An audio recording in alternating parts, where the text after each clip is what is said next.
Good morning class. Today we will study about the lesson The Enemy is written by Pearl S. Buck. This lesson is totally based on World War time when Japan and America were at daggers drawn. यानी कि ये lesson जो है world war time के पर based है। उस समय जब जापान और अमेरिका एक दूसरे के कट्टर दुश्मन थे, उस समय in that time an American prisoner of war is shot in the back, यानी एक अमेरिकी युद्धबंदी मरने की स्थिति में समुद्र में बहकर किनारे पर आ जाता है और वह एक जापानी डॉक्टर के दरवाजे पर पड़ा मिलता है। It means an American prisoner of war is washed ashore in a dying state and is found at the doorstep of a Japanese doctor. But the important thing is this: should he save him as a doctor or hand him over to the army as a patriot? तो यहाँ पर एक बड़ा question उस American prisoner of war के लिए Japanese doctor की जो इमोशंस हैं वो किस प्रकार से उसे एक्सप्रेस करना चाहिए। तो should he save him as a doctor, क्या उसे एक डॉक्टर के नाते जो है उसे बचाना चाहिए, उसके घायल शरीर को देखना चाहिए, चेकअप करना चाहिए, और या उसे एक देशभक्त होने के नाते अपने देश की आर्मी को, उस प्रिजनर ऑफ वॉर को, यानी जो अमेरिकी जो युद्धबंदी है, युद्धबंदी कहते हैं कैदी के लिए, है ना, जो युद्ध के समय जो कैद हुआ हो सैनिक, तो ऐसे अमेरिकन सोल्जर को जो है क्या अपनी आर्मी को सुपुर्द कर देना चाहिए, हैंड ओवर कर देना चाहिए। तो let's come and find out what he should do and what he will do. Basically we will study the very first paragraph. Dr. Seda Hockey's house was built on a spot of the Japanese coast where as a little boy he had often played. The low square stone house was set upon rocks well above a narrow beach that was outlined with bent pines. As a boy, Seda had climbed the pines, supporting himself on his bare feet, as he had seen men do in the South Seas. When they climbed for coconuts, his father had taken him often to the islands of those seas, and never had he failed to say to the little brave boy at his side, "Those islands yonders, they are the stepping stones to the future for Japan. Where shall we step from them?" Seda had asked seriously. "Who knows?" his father had answered. "Who can limit our future? It depends on what we make it."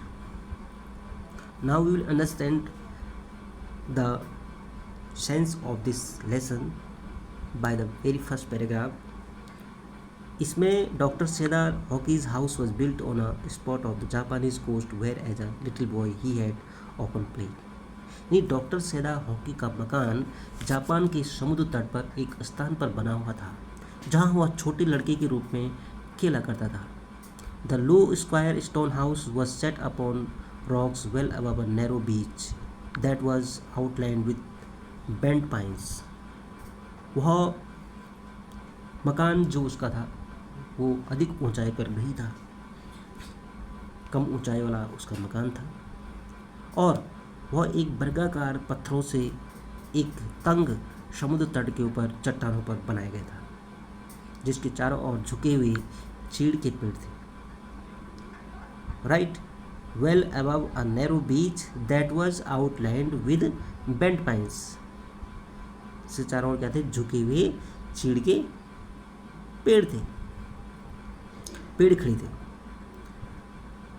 And as a boy Sadao had climbed the pines, and अपने बचपन में सेदा प्राय उन चीड़ के पेड़ों पर चढ़ता था। And supporting himself on his bare feet, और अपने नंगे पैरों को इब्का से सपोर्ट देता था, सहारा देता था, जैसे उसने इब्का से as he had seen man do in the south sea, जैसे उसने लोगों को दक्षिणी समुद्रों में इस प्रकार से कोकोनट्स के पेड़ों पर चढ़ते हुए देखा था। Sees when they climb for coconuts, his father had taken him open to the islands of those seas, प्राय उसके पिताजी उसे समुद्रों के द्वीपों पर ले जाते थे। And when and never had he failed to see that little brave boy at his side, जब भी उनके साथ में उनका जो छोटा बेटा सैदा खड़ा होता था समुद्र तट के पास में, तो वह अपने इस बहादुर बच्चे को उनके साथ जब कोई खड़ा होता था तो ये उसके पिताजी यह कहना कभी नहीं भूलते थे, that those islands yonder, they are the stepping stones to the future for Japan, कि उसके पापा इस बात को कहने से कभी भूलते नहीं थे। वो कहा करते थे कि सामने जो द्वीप दिखाई दे रहे हैं, सामने जो द्वीप दिखाए, those islands yonder they are the stepping stones to the future for Japan, वो जो सामने आपको जो द्वीप दिखाई दे रहे हैं वो जापान के भविष्य को संवारने वाले साबित होंगे, ये जापान की भविष्य को निर्धारित करने में साबित होंगे। तो where shall we step from them, Saida had asked seriously, जब सैदा ने इस बात को गंभीरतापूर्वक सुना तो सैदा ने अपने पिताजी से पूछा कि हम उन द्वीपों पर कहाँ से चढ़ेंगे, हम उन द्वीपों पर कहाँ से चढ़ेंगे, right. Where shall we step from them, Saida had asked seriously. Sadao के पूछने का मतलब ये भी था कि हम किस प्रकार से, जैसे आप कह रहे हैं कि ये द्वीप जो सामने दिखाई दे रहे हैं वो जापान के भविष्य को निर्धारित करेंगे, तो सैदा का कहने का तात्पर्य ये था कि किस प्रकार से ये द्वीप जो है जापान के भविष्य को निर्धारित करने में साबित होंगी। Who knows, his father had answered, who can limit our future, it depends on what we make it. तो उसके पिताजी ने उत्तर दिया, कौन जानता है, who knows. His father had answer, who can limit our future, हमारे भविष्य को कौन सीमित कर सकता है। इट मीन्स यानी हमारे भविष्य को कोई भी निर्धारित नहीं कर सकता है, हम उसके लिए हम अपने भविष्य को निर्धारित करने वाला हम स्वयं हैं। पिताजी का कहने का तात्पर्य ये था कि कोई दूसरा व्यक्ति आकर के हमारे भविष्य को बनाएगा नहीं या नहीं बना सकता है, यानी निर्धारित नहीं कर सकता है कि हम कहाँ तक जा सकते हैं, हम किस लक्ष्य को हासिल कर सकते हैं। कहने का तात्पर्य ये था कि हम अपने भविष्य को खुद निर्धारित कर सकते हैं। यानी कहने का मतलब ये था, यह बात उस पर निर्भर करती है कि हम अपने भविष्य को जैसा बनाएंगे वैसा ही वह बन जाएगा। His father had answer, who can limit our future, यानी कोई हमारे भविष्य को नहीं बनाता है। It depends on what we make it, यानी कहने का मतलब ये है उसके पिताजी का कि जैसा हम चाहेंगे वैसे ही हम जो है अपने जापान का भविष्य, यानी जब हम अपना भविष्य जैसा बनाएंगे तो हमारे देश का भविष्य वैसा ही बनेगा। तो कहने का तात्पर्य यही था उसके पिताजी का कि एक प्रकार से सैदा had taken this into his mind as he did everything his father said. His father, who never joked or played with him, but who spent infinite pains upon him, who was his only son. सैदा ने यह बात अपने मस्तिष्क में बिठा ली थी, जैसे वो अपने पिता के द्वारा कही प्रत्येक बात को मस्तिष्क में बिठा लेता था। उसके पिता सैदा से कभी मजाक नहीं करते थे और वे नहीं उसके साथ खेलते थे, पर वे उसकी देख रेख में उसके भविष्य में के लिए असीमित कष्ट उठाते थे, क्योंकि सैदा उनका इकलौता पुत्र था। क्योंकि सैदा क्या था, उनका इकलौता पुत्र था। Who was his only son. Seda knew that his education was his father's chief concern. For this reason, he had been sent at 22 to America to learn all that could be learned of surgery and medicine. He had come back at 30, and before his father died, he had seen Seda become famous not only as a surgeon but as a scientist, because he was perfecting a discovery which would render wounds entirely clean. जो सैदा के पिताजी असीमित जो कष्ट अपने बेटे के लिए उठाते कि उनकी शिक्षा उसके पिता के लिए मुख्य चिंता का विषय है। इस कारण से उसको 22 वर्ष की आयु में उसको अमेरिका भेजा गया, जिससे वह शल्य चिकित्सा सर्जरी में और जो मेडिसिन्स होती हैं उनमें ज़्यादा से ज़्यादा ज्ञान प्राप्त कर सकें। वह 30 वर्ष की आयु में वापस आया। अपने पिता के मरने से पहले सैदा केवल शल्य चिकित्सक के रूप में ही नहीं अपितु वैज्ञानिक के रूप में प्रसिद्ध हो चुका था। It means and before his father died he had seen Seda become famous not only as a surgeon but as a scientist because he was perfecting a discovery which would render wounds entirely clean। वह एक शोध को पूरा कर रहा था जो घाव को पूर्णतः स्वच्छ रखने में सहायता करती। उसको सेना के साथ विदेश नहीं भेजा गया था। वह यह भी जानता था कि वृद्ध जनरल को मामूली खतरा हो सकता है, क्योंकि उस समय अमेरिका और जापान यानी प्रथम विश्व यानी जो वर्ल्ड वॉर चल रहा था उस समय, तो उस समय जापान और अमेरिका क्या थे, एक दूसरे के कट्टर दुश्मन थे। तो सेना के साथ में वैसे सैदा को भी भेजा जाना था, डॉक्टर को भी भेजा जाना था, लेकिन सैदा को सेना के साथ नहीं भेजा गया, ट्रूप्स के साथ नहीं भेजा गया, because he was perfecting discovery which would render wounds entirely clean. He had not been sent abroad with the troops. Also he knew there was some slight danger that the old general might need an operation for a condition for which he was now being treated medically, and for this possibility Seda was being kept in Japan.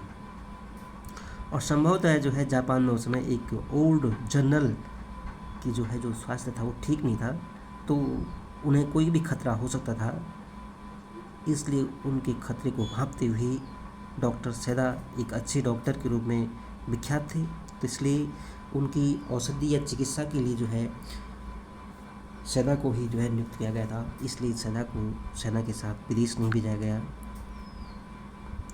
और कभी भी जो है old general को शल्य चिकित्सा की ज़रूरत हो सकती थी। इस संभावना के लिए सैदा को जापान में ही रखा गया था, क्योंकि जापान में सैदा के इक्विवेलेंट कोई और डॉक्टर नहीं था जो सर्जरी इतनी अच्छी तरह से कर सकता था। Clouds were rising from the oceans now.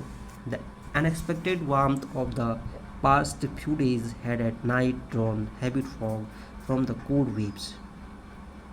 अब महासागर में से बादल उठ रहे थे। पिछले कुछ दिनों की अप्रत्याशित उष्णता रात में ठंडी लहरों ने भारी कोहरा पैदा कर दिया था। Seda watched mist hide outlines of a little island near the shore and then come creeping up the beach below the house, wreathing around the pines. सैदा ने देखा कि समुद्र तट के निकट एक छोटे द्वीप की रूपरेखा धुंध में छिप गई थी। तब वह धुंध मकान के नीचे समुद्री तट पर धीरे धीरे आ रही थी। चीड़ के पेड़ों के चारों ओर माला बना रही थी। चीड़ के चारों ओर क्या बना रही थी? माला बना रही थी। A little island near the shore and then come creeping up the beach below the house, wreathing means माला बना रही थी around the pines। चीड़ के पेड़ों के चारों ओर जो है वो धुंध क्या बना रही थी? माला बना रही थी। And in a few minutes fog would be wrapped about the house too। और कुछ मिनटों में ही कोहरे ने मकान को लपेट लगा, यानी कुछ मिनटों में ही वो धुंध इतना ज़्यादा फैल रही थी कि ऐसा लग रहा था कि कुछ सेकंडों में मिनटों में ही जो है पूरे मकान को क्या कर लेगी? लपेट लेगा वो जो तो कोहरा था। Fog would be wrapped about the house too. Then he would go into the room where Hannah, his wife, would be waiting for him with the 2 children। तब सैदा जो है अपनी पत्नी हैना जो अपने 2 बच्चों सहित उसकी प्रतीक्षा कर रही थी के पास गया। But at this moment the door opened and she looked out a dark blue woolen houri over her kimono। इस क्षण जब सैदा अपनी वाइफ को मिलने जा रहा था घर में, तो इसी क्षण दरवाज़ा खुला और हैना ने, उसकी पत्नी का नाम हैना था, तो हैना ने बाहर की ओर देखा। वो अपने किमोनो, उसमें घर में पहनने वाला जो वस्त्र होता है, तो किमोनो पहना हुआ था। किमोनो के ऊपर एक गहरे नीले रंग का ऊनी होरी पहने हुई